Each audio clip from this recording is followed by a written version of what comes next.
Hello, I'm Sophia Besch, and this is The World Unpacked.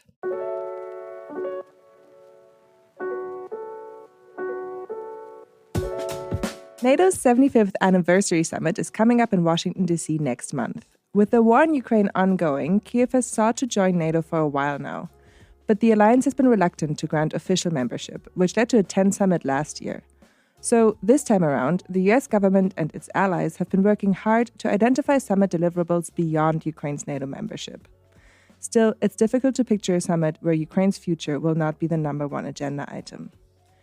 This week on the show, we unpack how NATO allies are thinking about their support to Ukraine 2 years into the war, what Ukraine hopes for from its partners, and what we might expect to see at the summit.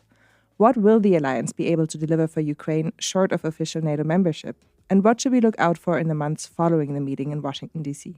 Joining me today is my colleague Eric Ciaramella, who is a senior fellow in the Russia-Eurasia program here at Carnegie.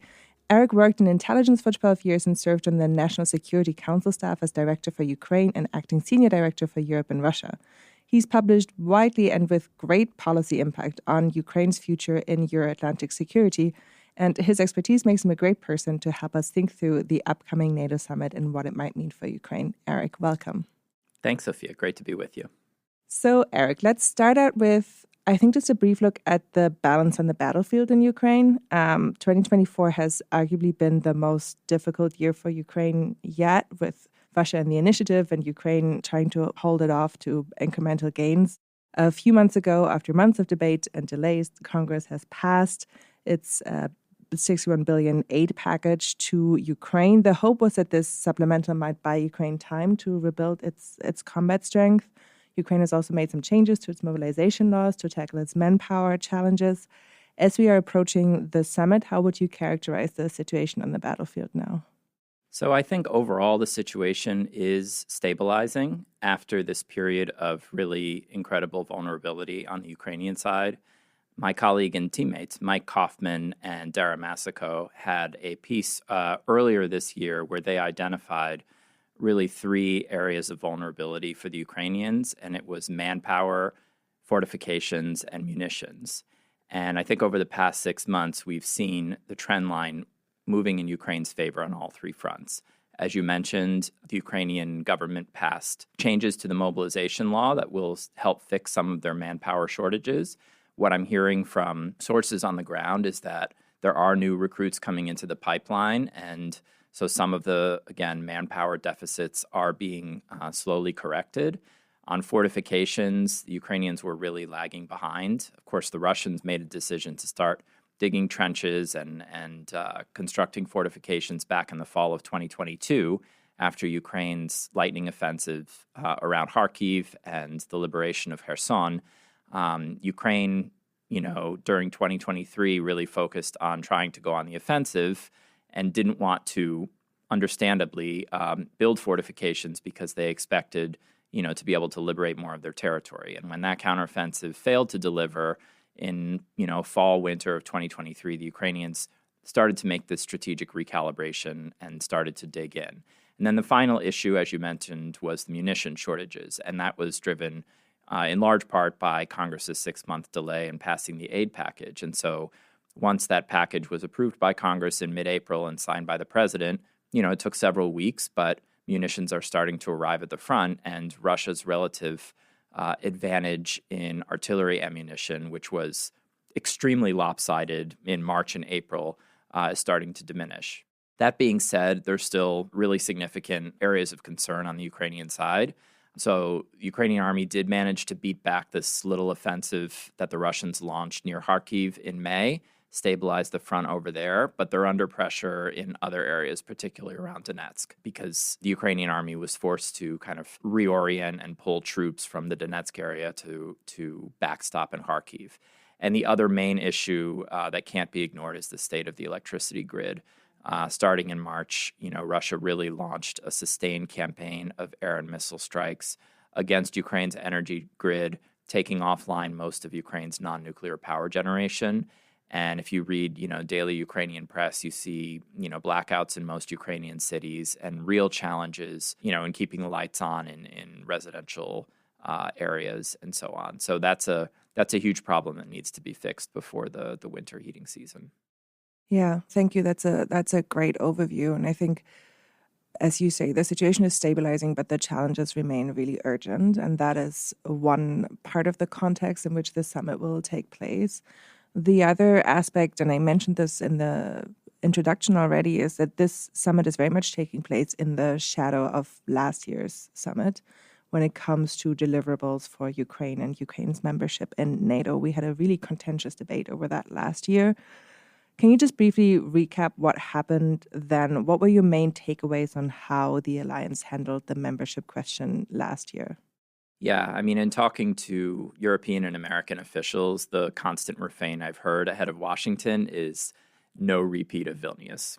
And what they mean is the acrimony that was displayed between the Ukrainian leadership and NATO member state leadership over the issue of a membership invitation, which obviously Ukraine wanted and still wants and pursued up until the last minute of the Vilnius summit last July. But for reasons we can, go into detail on, the allies were not, did not have consensus to be able to invite Ukraine. And so that created a very unusual situation where the communique text was being negotiated on the spot at the very last minute. And typically in big summits like this, you have all of the major issues wrapped up, weeks or days in advance. And the fact that, senior officials were having to make decisions about language at the last minute, and tweets were being sent out, and feelings were hurt, and all of that, did not create a great atmosphere. That being said, the Vilnius summit did achieve some significant breakthroughs for Ukraine. So in the summit communique, the two main policy decisions that allies reached was, number one, converting the NATO-Ukraine Commission to a NATO-Ukraine Council, which elevates that body as the main consultative forum between Ukraine and the allies, that Ukraine can call upon for advice, for consultations if they perceive threats, if they want to talk about any issues in the Euro-Atlantic security space. So that was a big win for the Ukrainians. And the second was removing the requirement for a membership action plan, which was, typically before seen as the sort of step before getting a formal invitation. And so, from the Allies' perspective, saying that Ukraine no longer needed that, which was the model that Sweden and Finland used when they, pursued quick membership after the start of Russia's full-scale invasion, basically was an effort to channel to the Ukrainians that, we can't invite you now, but we're trying to remove all the possible obstacles so that if conditions warrant, which is admittedly a vague formulation, but at some point in the future, presumably after this, major era of the war is over, we could potentially move expeditiously without these bureaucratic obstacles in the way. Okay, I think it's important to just remind us of what came out of Vilnius and not be dismissive of that either. But you did mention, the opposition to membership, and I do want to go just a little bit, and still setting the scene here, into why some allies, the U.S. in particular, Germany, but I think probably also some other allies that are maybe less outspoken than those two, do oppose membership. Help us understand what the thinking is here in Washington on why Ukraine can't become a member now and what would need to happen for it to become a member eventually. So NATO membership fundamentally is about Article 5, and it is a collective security and defense organization where the allies agree that an attack on one is an attack on all. And again, fundamentally, that means that the U.S. military is backing the territorial integrity of allies. And so the fundamental issue from President Biden's perspective and the perspective of American policymakers is that the credibility of a U.S. security guarantee depends on our ability to actually enforce it. And if there's a war ongoing and Ukraine's borders and the front line with Russian troops is not defined, you can't give a security guarantee that you can credibly enforce. And so there's been this sort of uncomfortable discussion, and, a lot of it hasn't really been aired in public. You've seen some conversation about the so-called West German model the idea that Ukraine could get a security guarantee or NATO membership for just the territory that the government controls, and not write off the territory that Russia's occupying, but agree that sort of de facto Ukraine is not going to seek to unify through military means, which would give assurances to the allies that there would be a sort of more stable front. Now, interestingly, when that sort of model has been proposed by certain NATO officials, the reaction in Ukraine has actually been pretty negative, because it's the idea of signing away that territory and the millions of Ukrainians who live there, and the fact that Russia is doing all kinds of horrible things in the occupation and destroying Ukrainian cultural artifacts and Ukrainian livelihood and the Ukrainian language and so on. And so the idea that Ukraine would accept NATO membership at the price of essentially agreeing to a long-term partition, for a lot of Ukrainians, that's tough to handle. So the reaction in Ukraine hasn't been great. And again, all of this goes back to the fundamental question of the status of the war. And if there's no armistice and there's no sort of acquiescence on the Russian side to having a stable line, which I see no evidence that Putin wants to stop the war right now, then again, how do you create the conditions for a security guarantee that can actually be enforced? And that's where it becomes interesting for the allies that support NATO membership for Ukraine, like Poland and the Baltic countries and so on, where they should be giving second thoughts to the idea of the credibility of Article 5. Because if we extend Article 5 to Ukraine in wartime, when the lines aren't clear, and then we start negotiating with ourselves and say, well, Article 5, maybe it doesn't really mean every inch, because we don't know what every inch is in Ukraine's case, and maybe we just supply weapons and we don't send our forces in, and so on and so forth. Then it dilutes Article 5 for those other countries.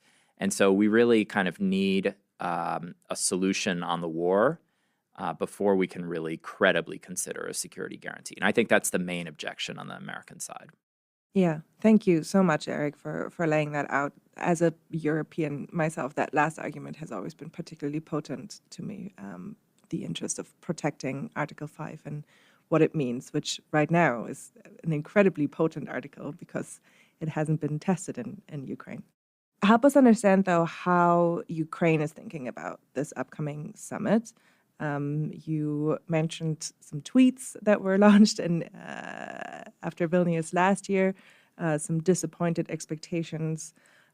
Is there a sort of realistic assessment, would you say, about what they can expect from allies in the U.S. here in Washington this year round? Yeah, I would say that the Ukrainian leadership has been much more pragmatic this time around in terms of trying to shape an agenda that really focuses on capabilities rather than on, an invitation, which is, clearly a bridge too far at this point. And so I haven't seen the same kind of expectation setting that we saw in advance of the Vilnius summit happening this time. And actually, if listeners are interested, I recently sponsored a poll of Ukrainians that my junior fellow Nicole Gonik and I wrote up for Carnegie, which showed sort of Ukrainian opinions on various security arrangements. And actually, if you look at what Ukrainians think is likely to come out of the summit, the majority of Ukrainians don't expect an invitation. And when you ask them what kind of security arrangements they're really looking for, it's about long-term support for, weapon shipments, training, defense industrial development. And when you ask them about that compared to, the idea that NATO allies would send their troops to defend Ukraine directly, the lion's share of Ukrainians aren't really looking for that. So Ukrainians themselves have pretty realistic expectations of what's achievable at the summit and what Ukraine's partners are willing to provide. And I think that's, partly from Ukrainians sort of reading the tea leaves and understanding the international situation, and also the Ukrainian government doing a better job this time around of communicating what a realistic package could look like for Ukraine at the summit. We're going to take a short break now, and in the second half of the show, we'll explore what measures short of membership NATO can adapt to support Ukraine. Hi, I'm Annalise Riles, professor of law at Northwestern University, anthropologist, and host of Everyday Ambassador, a new podcast that peels back the curtains of high-stakes diplomacy and gives everyone backstage access to the most powerful methods of leadership. On each episode, we'll break things down into deceptively simple moves that everyone can make to help build a more peaceful and sustainable world. So join me and become an everyday ambassador on Apple, Spotify, or wherever you like to listen. Thanks for listening to The World Unpacked from the Carnegie Endowment for International Peace. If you enjoy the show, make sure to check out other audio series and podcasts from Carnegie. Subscribe to Carnegie podcasts on popular podcast platforms such as iTunes, Stitcher, or wherever you listen to podcasts. Now back to the show. So, Eric, we're back, and I wanted to pick up on something that you mentioned earlier, which was that usually the deliverables of a NATO summit are negotiated weeks and months in advance of the summit. That is certainly the case this year around as well. And we've heard already some language on what the alliance is prepared to offer to Ukraine. And the slogan that we keep hearing is a bridge towards membership. The slogan we keep hearing is a bridge towards membership. Can you lay out what the alliance means when it says bridge towards membership? So I think the details of that are still being worked out. But what I understand it to mean is starting to institutionalize through NATO some of the mechanisms of long-term support for Ukraine that Ukraine's partners, led by the United States, stood up very quickly after Russia launched its full-scale invasion. So as listeners are probably aware, there's been this multilateral venue called the Ramstein Group, the Ukraine Defense Contact Group that the United States has led. Secretary of Defense Lloyd Austin has led several dozen meetings of this group of NATO allies, as well as a few dozen other countries around the world, that has sought to mobilize military assistance for Ukraine based on Ukrainian requirements in the current war. And so that's been sort of a mechanism to help the Ukrainians get what they need right now. Now, there's been a shift over the past 6 to 12 months to start thinking about, well, how do we plan for the future? I mean, Ukraine needs the tools not only to fight the war right now, but also to resource and plan and develop a force of the future that's going to have substantial deterrent capabilities so that we can signal to Russia that it can't outlast Ukraine and wear the Ukrainian army down. It's going to have to deal with this very strong, militarily capable country on its borders, and so it can't keep pushing. So what the allies have started to discuss is how to move some of this kind of ad hoc planning into longer-term formats, with NATO sort of playing a little bit more of an organizing function.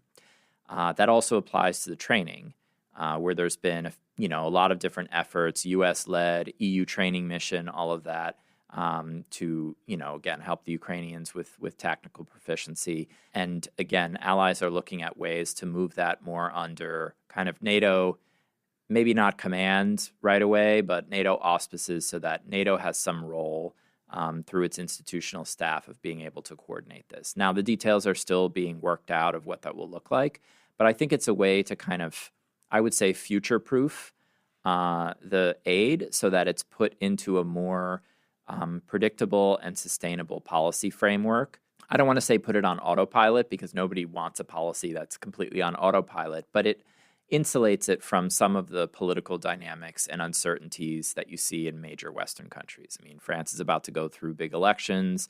The German coalition is shaky. We have our U.S. election in November. And so the idea here is to put some of this in a NATO context where it's harder for these kind of political changes to necessarily cause a 180 in policy. So that's sort of the main thing that allies are looking at. There's this other aspect, too, which came about on the margins of last year's summit in Vilnius, which is the bilateral security arrangements. And hopefully we can talk about that a little bit more. But I think this is a process that's happening in parallel to the formal, NATO process for the summit, where, again, the United States and key allies that have signed these agreements with Ukraine are looking to make them more formalized, coherent, find a way to link them up to NATO. And together, these things provide what you said, the objective is, which is the bridge to NATO. It's not necessarily a bridge in time where you say, you're starting to cross the bridge, and by year 2028, you'll get to the other side and there will be membership. It's more of finding linkages between these ad hoc arrangements and NATO so that Ukraine is becoming more integrated into the Euro-Atlantic space while we can't yet decide on this issue of formal institutional membership. Okay, excellent. That does make a lot of sense to me. I do think that many people will wonder. I mean, Rammstein in particular is a format that has worked really, really well. One of the few formats that has worked well. And so I do think there are some question marks over why change a winning team and why institutionalize this now. The future-proofing aspect, of course, does make sense in this context, though I do wonder, I mean, countries can still block and veto and stop processes inside the alliance. In fact, it happens all the time, and in particular, the U.S. has a lot of power as a vetoing member inside the alliance. So, is that something that you think about when you think about the usefulness of institutionalizing these arrangements? Yeah, I think that's a key trade-off that policymakers are trying to think through because, there are certain members of the alliance who tend to wield their veto authority pretty liberally. And again, this Rammstein group is a flexible format that has worked really well because no one country can block it. And it's about, voluntary contributions, but a way to bring coherence to them. So, I don't think the allies will decide to fully transition it to NATO auspices. I think there will probably be a decision about some sort of pathway to bring institutional NATO, and by that I mean the civilian military staff, the Secretary General's office, to bring them more into the process so that it's linked more clearly to Ukraine's annual national program and interoperability goals and reform, which NATO has a very good capacity to help the Ukrainians with. When we're talking about interoperability with the alliance and standards and institution building and so on, again, NATO can really help there. And so I think it will be this kind of hybrid model where we have some of the ad hoc functions still under U.S. leadership working while NATO takes on a greater role. And then if there is major change after our election in Washington's policy, then allies could decide for the alliance to take on more of the coordinating role, assuming that the U.S. is not going to want to do that, and with the assumption that the United States probably wouldn't block it if it's sort of packaged as the Europeans are leading on this and doing more, and the U.S. just sort of has to sit in the room and listen and provide some sort of inputs here and there, but that it would be kind of transitioned to a European-led process, and that would be the sort of headline to sell to the incoming Trump team in that scenario, that this is a process that works, it's a way to rally the allies, you don't have to lead it anymore because we'll do it from Europe, and so on and so forth. So speaking of what the Europeans can do, you and I wrote a piece after last year's summit where we looked into the Europeans' willingness to provide Ukraine with a security guarantee without the US through the European Union. And I think our interviews that we led at the time left us both skeptical of this prospect. But what is potentially more promising are the bilateral agreements that you've already mentioned that were signed in the margins of Vilnius last year. Can you talk about what progress has been made on this front and what these bilateral agreements could mean for Ukraine? Sure. So last year on the margins of the Vilnius summit, the G7 countries signed this joint declaration of long-term support for Ukraine, which laid out kind of the broad parameters of military assistance, intelligence support, defense industrial support, and so on. And it was sort of the first strategic document where Ukraine's main partners put on paper this intention to kind of stick with Ukraine for the long haul and sort of spell out what as long as it takes actually means in practice. That G7 declaration subsequently got signatures from another couple dozen countries, mostly NATO allies, and all of the signatories agreed to begin the process of elaborating their own individual bilateral security commitments to Ukraine. So that process was underway as of last summer, and starting in January with the UK and then a series of other European countries, most recently the United States on the margins of the G7 summit in Italy a couple weeks ago, began to sign their own individual promised bilateral security agreements. And there have been, by my count, I believe 17 so far, And these are kind of tailored individual security agreements, most of them for 10-year durations, that sort of flesh out what each country is willing to provide Ukraine, the types of support, and so on. And so there are some ways to make these agreements stronger, but they're a step in the right direction. They start to give a little bit more granular detail about what Ukraine's partners are willing to do. I think the key now is to bring them into a kind of unified framework because, there are currently 17 different agreements that all have different standards and sort of promises in them. They're not governed under NATO. There isn't, a permanent secretariat of the agreements or anything, and maybe that's not the thing to create. But somehow linking these agreements together and linking them with NATO and the sort of NATO interoperability process is going to be key. Another issue that the Ukrainians have identified is most of the agreements are not legally binding. The U.S. agreement is a little unique because much of it is binding under the president's authority, but it doesn't bind Congress, and it doesn't necessarily bind a future president. So thinking about ways to get Congress involved, I have a piece that will be coming out shortly looking at the White House and Congress sort of dynamic on this as part of the broader strategy setting for Ukraine. But getting Congress on board with the idea that, we need to make these long-term investments, not only help Ukraine fight the war right now, but also to plan and resource this future force as a key part of our deterrence signaling to Russia. Okay, so I think that's two really important points that you make about how to put these agreements and guarantees on a more stable footing institutionally and politically.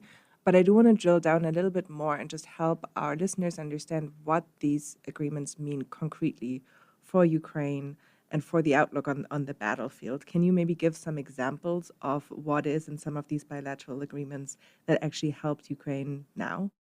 So the agreements themselves really are more policy frameworks. In general, they didn't contain any new specific deliverables. They didn't say, we will on X date send Y weapon system to Ukraine. Rather, it was more, these are the goals of our assistance. This is the type of aid that we intend to provide Ukraine over this 10-year period. And so it showed a more formalized commitment to keep doing what we're doing. And in some cases expand it for this longer duration. So again, I don't want to overpromise on these because it's not some major new package of support, but it is the beginning of, I think, a broader policy framework. I mean, when you look at, the Washington Treaty, it doesn't say in the text of the treaty, partners will do exactly X for other, partners that come under attack, and we're going to do fairly vague. It's fairly vague. It's fairly vague, but it set the strategic parameters for the alliance to then meet and discuss and elaborate contingency plans and mutual aid and so on and so forth. And so you don't necessarily need to have all of these things spelled out in advance if you get a coherent vision that's laid out at the level of a political commitment. So what this really does is it begins the conversation about, okay, no kidding, details. When we're talking about building the Ukrainian future force, which all the agreements make mention of, what kinds of capabilities will Ukraine need? That conversation is already starting actually in these so-called capability coalitions, which are very confusingly nested under the Ramstein group, but are part of developing the sort of vision that these bilateral security agreements lay out. And there are 8 or 9 capability coalitions, things like armor and long-range fires and maritime security and air defense and all of that, where you have a country or countries leading and then other participant countries, and they're developing these more detailed plans. What would Ukraine need to have a credible, maritime security capability?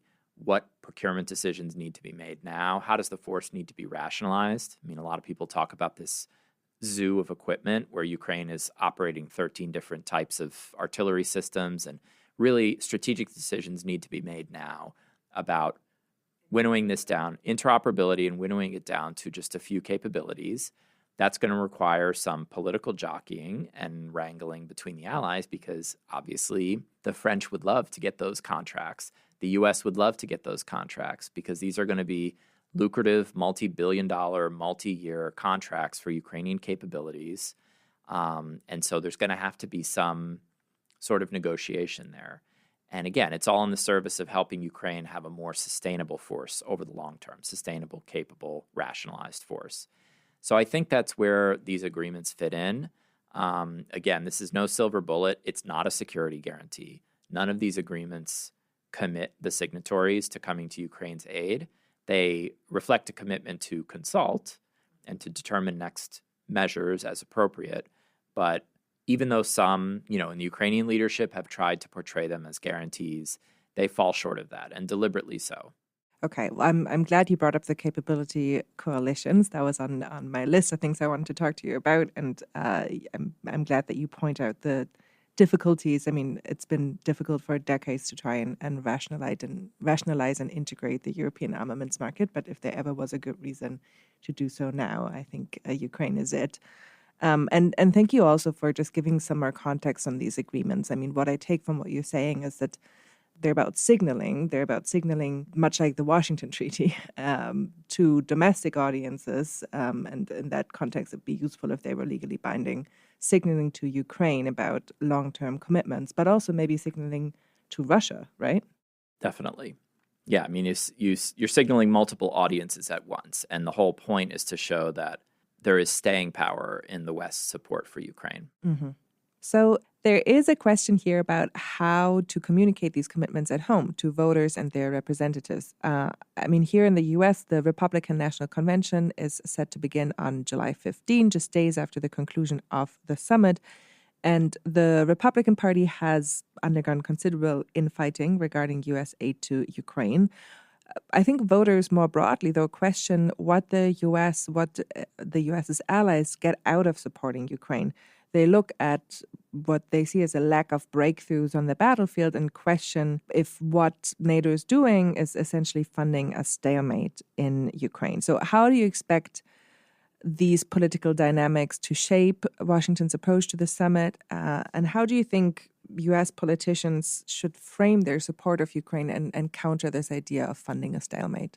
So I think one of the challenges since the start of the full-scale invasion is that progress and success have largely been measured in the public debate, at least in Washington, as lines on a map and the sort of state of the front. And I think you saw that especially in the lead up to the Ukrainian counteroffensive last year, where the sort of theory of victory and war termination was that Ukraine would launch this massive offensive and break through the Russian lines, and then fundamentally that would reshape the war and put the Ukrainians in a position to sort of coerce the Russians into a negotiation on their terms. It's a very seductive narrative. Yes, and that's why Congress was willing to fund it. I mean, it was an exciting proposition, especially after Ukraine had a lot of success around Kharkiv and Kherson in fall of 22. That didn't happen, though. And so I think what the Biden administration has struggled with is how to reframe the conversation appropriately, giving realistic projections about what's possible, but understanding that there's really no easy or straightforward way to end the war. So when you look at sort of domestic criticisms of the Biden administration, primarily coming from the Republican camp, there is sort of this unified theme of Biden doesn't have a strategy and he's just endlessly funding stalemate, and we don't want to fund stalemate. We're not going to just write a blank check. When you break it down further, you actually see two distinct camps emerge. You see the sort of traditional hawks in the Republican Party who say Biden is enabling stalemate by refusing to back Ukraine's victory and by holding back key weapons and imposing these policy restrictions and so on and so forth. And so it's Biden's timidity that has created this situation, and we need to give more to Ukraine and faster. That's sort of the Mitch McConnell view, the Mike McCall view, and so on. But then the other side of the Republican Party says, well, no amount of assistance is going to help Ukraine, break the back of the Russian army. So we need to cut our losses, draw down support, and force the Ukrainians into peace talks. The issue is that both of those theories of victory are pretty unrealistic. So, in the first camp, the idea that few more ATACMS, again, we have very small inventories of these kinds of key weapon systems. But let's say Germany decided tomorrow to provide all of its Taurus missiles to Ukraine, and Biden lifted all restrictions on the use of ATACMS and sent what we have, it's still not going to change the fundamentals, which is that Russia has hundreds of thousands of troops inside of Ukraine that are well dug in, and this is going to be a very hard situation for the Ukrainians to change. So that theory that there is some quick Ukrainian battlefield victory out there is really not that credible. Then the second camp's theory that, okay, we just wash our hands and then suddenly a negotiation will happen and we can reach some sort of reasonable settlement that's durable and creates stability in Europe so that we can refocus on China, that's also magical thinking. And so the issue now is for the Biden administration to reframe this quandary so it doesn't seem like we're funding stalemate, because that's a really simplistic view of it. What we're doing is we're funding Ukrainian capabilities which are critical to the country's ability to defend right now and to deter a future Russian attack, which we all now know clearly has been a major disruptor to European security and to American security. And so we need Ukraine to be able to possess these capabilities over a long period of time. And so it's not that we're funding stalemate. Don't measure it based on progress on the battlefield. Rather, think about it in terms of capabilities. And so I think that's what the conversation needs to shift towards. I think the bilateral security agreements start to move you in that direction, where the administration is articulating a more coherent strategy about what does American taxpayer money buy. I mean, basically, at a relatively low cost, you're getting this shield in the form of the Ukrainian army that is capable of holding the Russians back from moving further and thus jeopardizing the security of NATO allies to whom we have treaty obligations to defend. And so it's a stitch-in-time argument. I mean, we make an investment here. Again, it's not cheap. It's still many billions of dollars. But compared to the cost of ending up with a major war in Europe over NATO territory that we would be directly involved in, it's actually a pretty good deal. And so I think that's the conversation that probably needs to happen. Eric, thank you so much. This has been excellent. I feel very privileged to be your colleague and be able to rely on your insights into the situation. At this point of the show, I usually like to ask our guests what book or paper they would recommend to our listeners to better understand the issue. I mean, we've mentioned a few of your reports, pieces, polls already, but feel free to add anything to the mix. Sure. So I would actually recommend listeners go back a little bit further and read Mary Sarrotte's book, Not 1 Inch, which is a really amazing account of the deliberations and decisions, particularly under the Clinton administration, about NATO enlargement. And why I recommend that in this context is that when I read her book, it was just so striking how much of the conversation in the early to mid-90s was about what to do with Ukraine, and recognizing that there was a long-term security dilemma there, that Russia had some unfinished business towards Ukraine, but that Ukrainians fundamentally wanted to be part of the European family, and there was no great solution. And when you look at things like the Partnership for Peace that was created, these were all with Ukraine first and foremost in mind. And when decisions were made about starting to enlarge the alliance to include Poland and Czech Republic and so on, you know, what happened was Ukraine got left in this gray zone. And there was never really a good solution that led us to the 2008 Bucharest summit with that very unsatisfying formulation where Ukraine was promised NATO membership, but not really. And we've been in this limbo ever since. And we're obviously still fighting about it now. And so, I just think Mary did a great job using documentary evidence, declassified meeting minutes and transcripts of President Clinton's phone calls that she spent many years requesting through the archives to put together this compelling narrative about how, after the Cold War, NATO enlargement has been so much about Ukraine. Fantastic. Eric, thank you for being on the show, and I hope you'll be back. Thanks, Sophia.